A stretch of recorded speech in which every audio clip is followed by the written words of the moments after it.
मेरे को पूरा 1 साल हो गया, अभी तक मेरे को कीटनाशक बनाने की ज़रूरत नहीं पड़ी। आपको मैं इसके रसे की एक डेमो देता हूँ। ये देखो, ये देखिए क्या बात। कितना रसा है इसमें। मैं बहुत खुश हूँ, मेहनत का अच्छा मूल्य मिल रहा है मेरे को।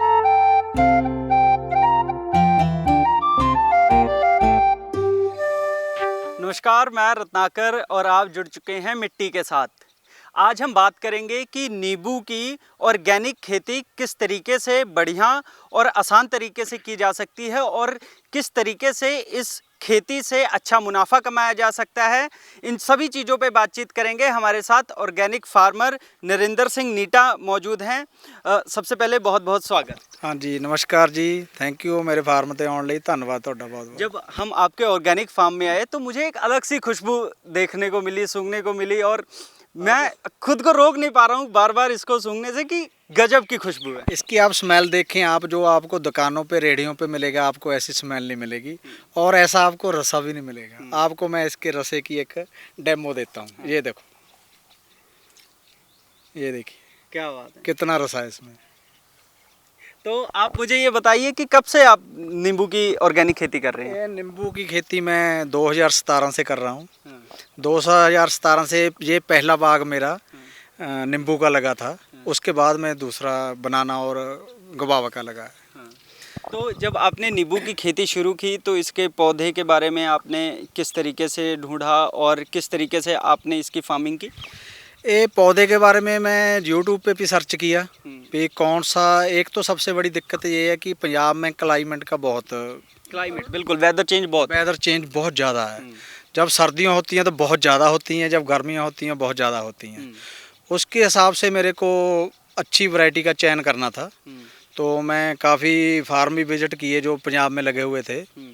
तो मेरे नज़दीक ही एक फार्म लगा हुआ था मेरे फ्रेंड का, तो मैं वो देखने के लिए उससे पूछा, उससे सलाह ली भी कौन सी वैरायटी लगानी चाहिए। तो उसने बोला कि आप कुंभ काठ लगाओ, भी अच्छी वैरायटी है, इसका झाड़ भी अच्छा है, यानी कि इसकी पैदावार बहुत अच्छी है। ठीक है।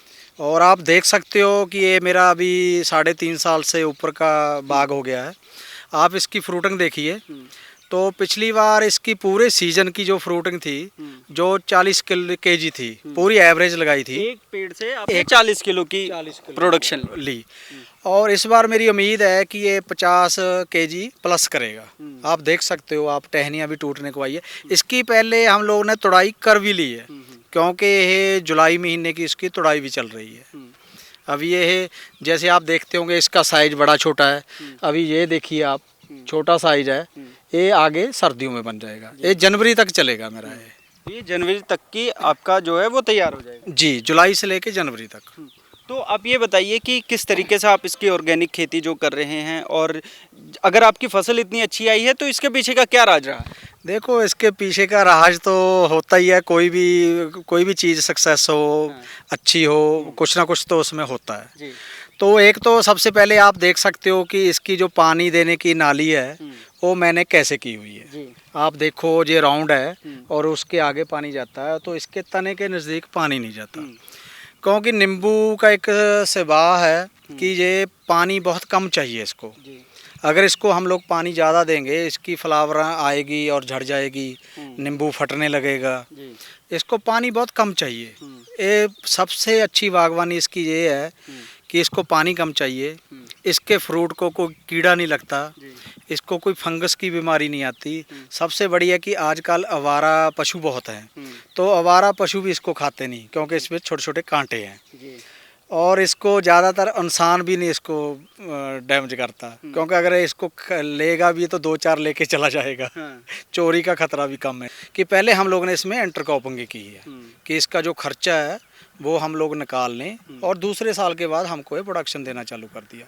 अभी धीरे धीरे इसका प्रोडक्शन बढ़ रहा है। जैसे पिछले साल अभी 40 किलो की इसकी एवरेज पड़ी है सीजन की। अभी ये मैं मानता हूँ 50 किलो, लेकिन ये 50 किलो से ऊपर जाएगा, प्लस जाएगा जी। जनवरी का हाँ, ये पूरा सीजन का लगाते हैं हम, जुलाई से लेके जनवरी तक। ठीक है, पूरे सीजन का करते हैं हम। इसका एक बकायदा इसका हम लोग डायरी लगाया हुआ है कि कितनी तुड़ाई हुई, क्या हुआ क्या नहीं, कौन सी स्प्रे की इसकी, क्यों सब नोट करना, जब तक किसान नोट नहीं करेगा हाँ। तब तक किसान कामयाब नहीं होएगा। हम्म, क्यों किसान का ज़रूरी है। अभी यूनिवर्सिटियों वाले हैं पूरा डाटा बनाते हैं, कोई भी चीज़ लगाते हैं, पे इस क्रॉप पे कितनी खर्चा आया, जो इसको खाद देना है, जहाँ आदमी का मेहनत कितनी दिहाड़ियाँ लगी, कितना पानी लगा, ये सब हम लोग किसान को बताना ही पड़ेगा। अगर हम लोग ये पूरा डाटा रखेंगे, अभी सरकारें हैं, सरकार को हम डाटा तो देते नहीं हैं।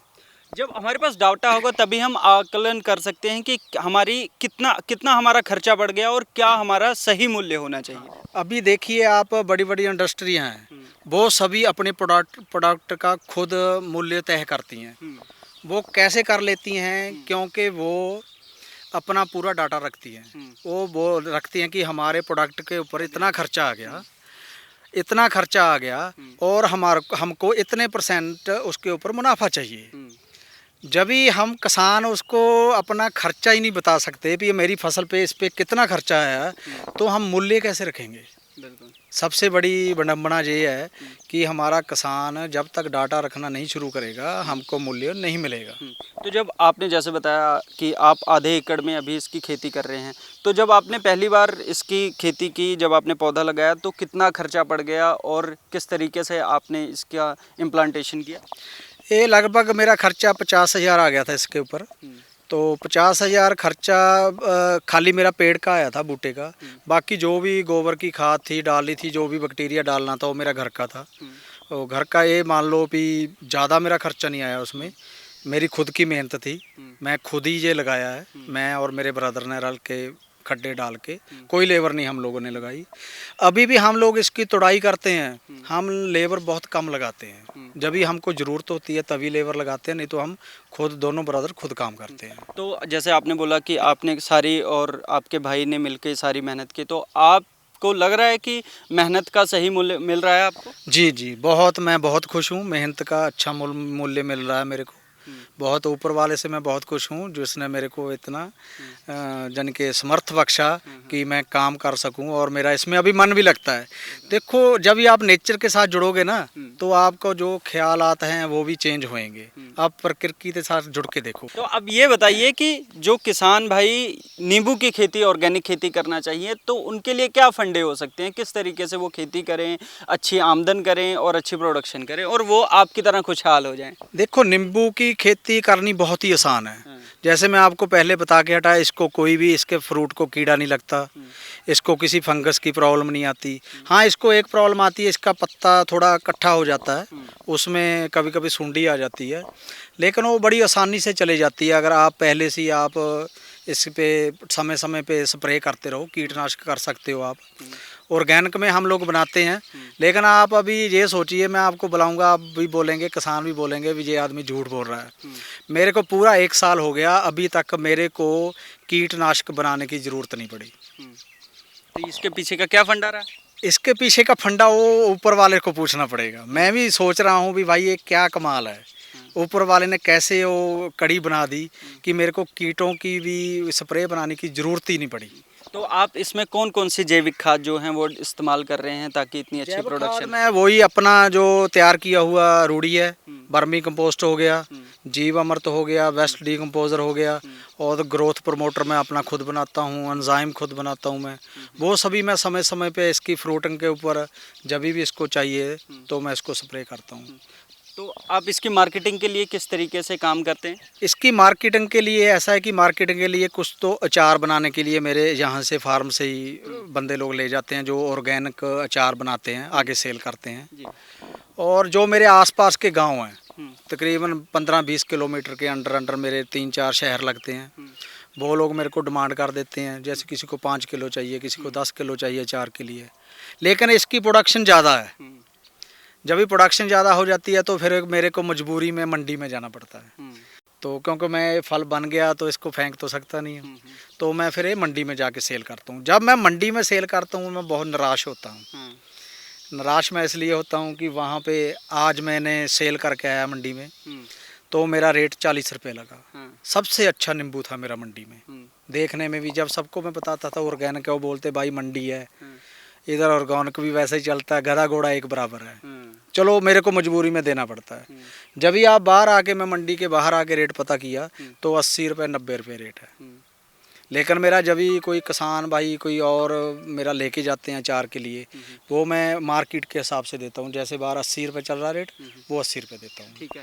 तो अगर कोई नया ऑर्गेनिक फार्मर इसको ट्राई करना चाहे तो आपको क्या लगता है कि बड़े पैमाने से शुरू करना चाहिए, छोटे पैमाने से शुरू करना चाहिए? कौन से पौधे की जो है वो उस कौन सा पौधा सेलेक्ट करना चाहिए, क्या लगता है आपको?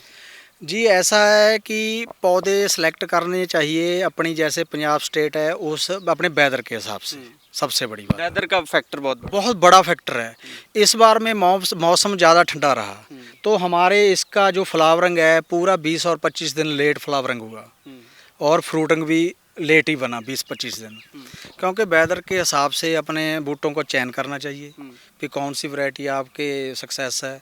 आप हॉर्टिकल्चर वालों से पूछ सकते हो, क्योंकि हॉर्टिकल्चर वाले इतने बताते तो नहीं हैं, पर फिर भी उनकी सलाह लेनी चाहिए। और बाकी ये है कि छोटे पैमाने से शुरू करना चाहिए। देखो बड़े पैमाने से कभी कभी ऐसा होता है, ये जुआ है, कभी कभी घाटा भी पड़ जाता है। अगर आप छोटे पैमाने से शुरू करोगे तो आपको ज़्यादा फर्क नहीं पड़ेगा, आप उसको सहन कर लोगे। तो आपने एक एक पौधे में वो कितना कितना गैप दे रखा है? ये हमारे पौधे में 10 बाई 10 पे लगाया हुआ है। 10 बाई 10 का है। और इंटरक्रॉप भी आप और इंटरक्रॉप पहले हमने 2.5 साल इसमें इंटरक्रॉप ली है। उसके बाद में आइए आपको अच्छा आमदन। हाँ, अभी उसके बाद में अच्छा आमदन देने लग गया। अभी इसमें इंटरक्रॉपिंग हो नहीं सकता, इसके लिए हम लोगों ने इंटरक्रॉपिंग नहीं की। लेकिन अभी इसमें फ्रूटिंग इतनी ज़्यादा है कि मेरे को इंटरक्रॉपिंग करने की ज़रूरत भी नहीं है। तो आपने इसको आगे क्या से सोचा हुआ है कि कैसे आप बढ़ाएंगे?